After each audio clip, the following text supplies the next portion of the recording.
YouTube channel. If this is your first time coming across this video, my name is Mufaro and we are the Make Your Monday family. We are a family of movers and shakers. We are goal setters and we are goal crushers. We believe in having wholesome and constructive but transparent conversations which lead to us becoming the very best version of ourselves. And we have these conversations every Monday and sometimes on a Friday.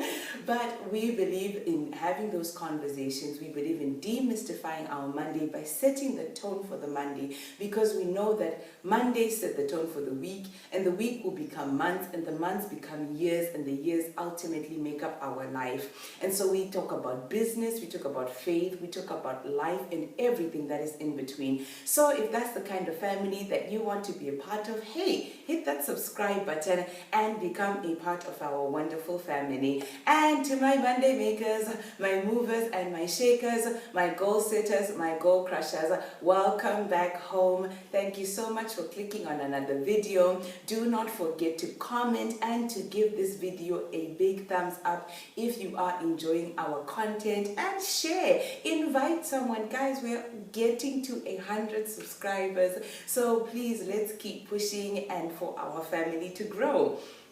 So as you know, we've been in our business series and we've just started from the basics to say, what should we be thinking about when you want to start a business? What things do you wish someone had told you? And so that's what I did. I shared with you what I wish someone had told me before I started my business, important things to consider. And then we also spoke about some of the skills that you need to acquire along the way so that you get better at running your business. You become a better entrepreneur. You become better at running your side hustle and making the most out of it. And now we are talking about a business plan. So basically we agree that our business plan is the life plan of your business. The same way that you have a life plan, you have milestones that you have set in place to say, I want to achieve this and this and this in this life. The same goes for your business. Your business needs to have a life plan. What do you want to do? Where do you want to go? And it's important that you start this, you think of this from the very beginning. Decide at the beginning, what do you actually want to do?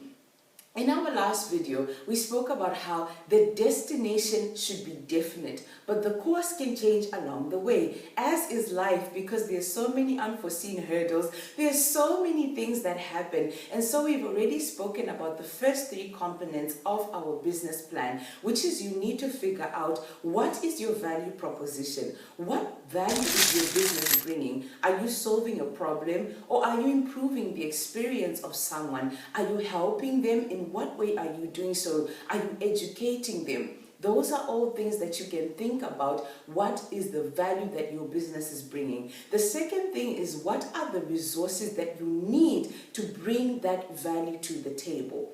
What is the financial resource that you need? Do you need funding?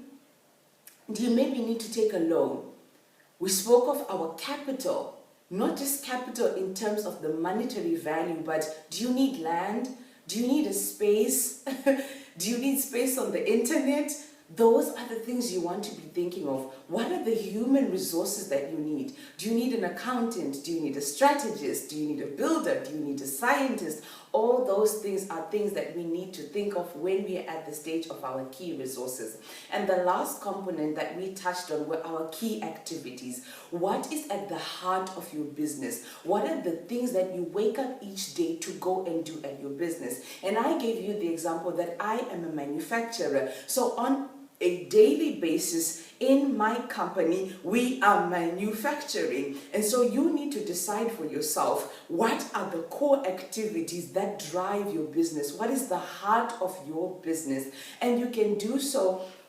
It's so important actually on that point where you decide your key activities to constantly be going back to check, have we not picked up any activities that maybe they sound nice on paper, but they actually slow the business down? And this takes us into our next point, which is our customers. At this point, we want to think about who are our customers. We spoke about it in who is our target audience, but in today, we want to unpack it a little bit more and talk about customer segmentation, right? So if you look at your customers, you will realize that your customer is not just one big blob.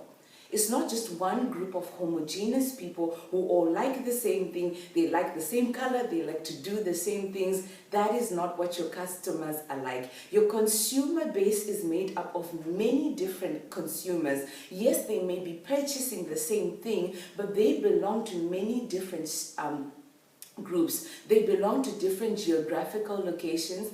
They behave differently, or they belong to a different psyche group. Their lifestyles differ, their socio-demographics differ, and so this is what we want to look at, because when we segment our customers, it puts us in a better position, one, to understand them, and when we understand our customer, we are able to also identify their needs and how best to meet them.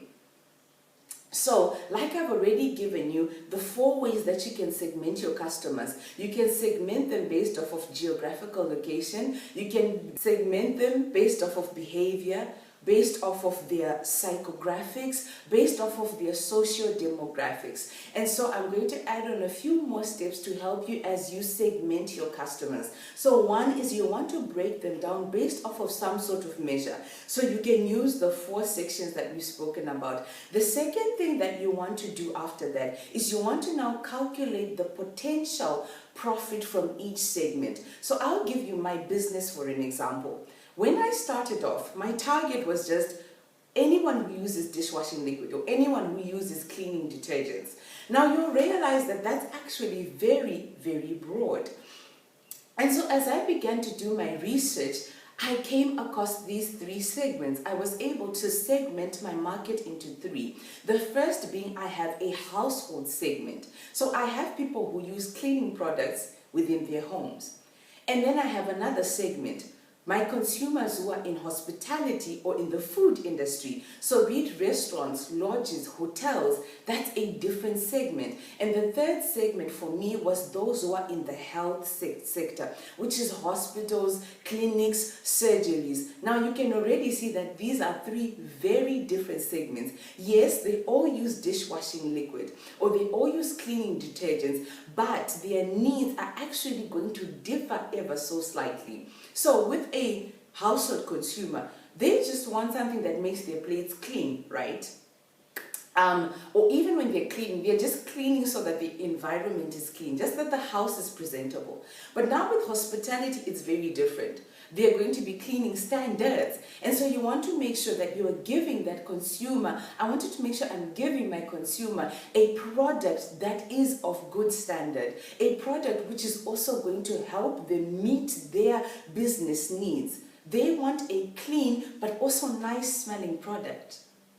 Presentation is going to matter. For my clinical consumers, for them it was going to be different because they really cared more about the properties. Is it antifungal? Does it sanitize? Does it disinfect? So this helped me to understand those groups better and how best I could meet those needs.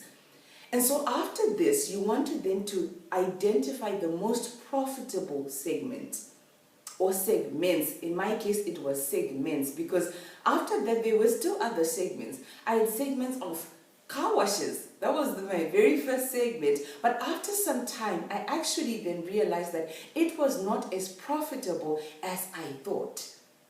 So at this point, you want to do, unlike me who learned by experience, you want to sit and calculate and see that which is my most profitable segment, so that you know where you should actually drive most of your energy. Remember that 80-20 rule? It's also going to apply here. We can effect it here to say which is the segment which is bringing in the most sales. That therefore is the segment which demands the most attention. So after considering the most valuable segment or the most profitable segment, you want to think of what are the activities you can take. What are the things that we need to do to make sure that we are addressing the needs of that segment? And the last thing you want to make sure is there must be a way to measure. To measure, how have we met those needs? What are we doing to ensure that we are hitting the mark? And at this point also, you want to also fit in picking progress over perfection. As a business, it's so important that you are always improving. I will insert below pictures of when I started, how my product looked and how it is now. We must be making sure that we are making improvements to our product. If it's that you're in the business space, it's important that you yourself are upskilling yourself and your workers. Let's say you are a makeup artist, for example. What classes can you take to improve your skill or your technique? What other products are out there that can make you better? I myself, as a manufacturer, I go and I attend classes.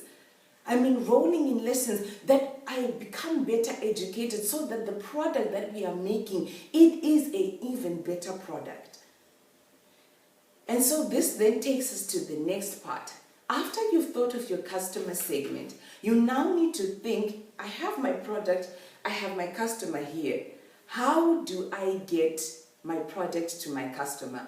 And this is what we call our channels of distribution, or our distribution links. This is just about how do I get my value to the customer. Now, remember, the key word is value, because you have decided that this is my value proposition, right? And at this point, we're also going to bring in something called value perception. So the way that you bring your product to your customer is going to create in their mind, or it's going to give them a perception of the value of your product.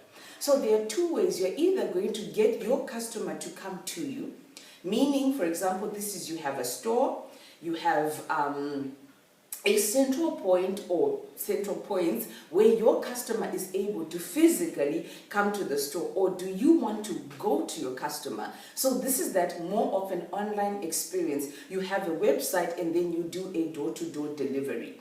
Each of them has its pros and cons, and there are many things that you want to consider in terms of experience. So at the channel distribution, we're thinking about value. What is the perceived value? If I choose to decide that I want my products and I put them by the roadside, what is going to be the perceived value of that channel of distribution? It means the perceived value is not going to be much compared to if it's in a spa or it's on an exclusive website. That is going to create a perceived value in the mind of my consumer. And also on your channel of distribution, you should not be afraid of disrupting yourself. Remember, Disrupting Ourselves, from the book by Jay Summit, and he speaks about, as a business, we need to learn to disrupt our distribution channels. So this means that we had COVID. If we don't disrupt ourselves, we are going to get disrupted. It's an inevitable fact. If you were a brick and mortar store, you got disrupted because consumers could no longer come to your store, and it now needed that you had to find a way to get to your consumer. In the world that we are in, you want to move away more from getting your customer to you rather getting your product or your value to them. This will then take us to the third point, which is channel management. How are you going to manage your channel of distribution? If you've decided to take the online route, if you have a website or you're going to use social media, we want to think about how can I personalize that experience for my consumer? Because experience these days matters so much. And at this level of experience, you're also going to be thinking about your marketing, your aesthetics. If you've seen this trend of luxury unboxing, right? That's about the consumer. Experience matters so much. What your customer experiences as they're purchasing your product or as they're receiving a service from you is actually of great importance. So this is what we're talking about, channel management. That in the event that you decide to go online, be it that you have a website or you're using social media apps or any digital platform, there are things to consider, like personalizing. How do you personalize that experience? The same goes even if it's an in-person experience. What is the in-store experience? Is the space luxurious? Do I easily have assistance there and then? All those things are factors to think about. They go back to value perception again. I give an example of like when you go to purchase an Hermes bag. Imagine you book an appointment and then they place boxes in front of you. and then they open each one. All of those things are directly linked to your channel management. We're not just thinking about the management in quotation marks, but we're actually thinking about how do we manage that channel to ensure that we are meeting our customers' needs.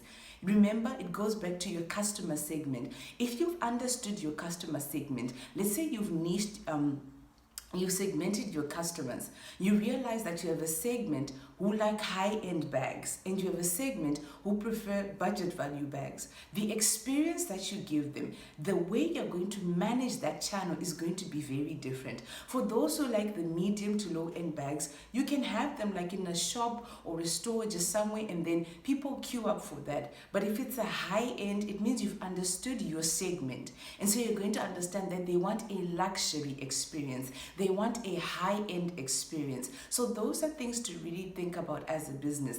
And like I was saying, do not be afraid to disrupt yourself. Like we read from J Summit, it's so important that we learn as businesses to disrupt ourselves, to go back and disrupt our own marketing process, to go back and disrupt our channel distribution, rethink it.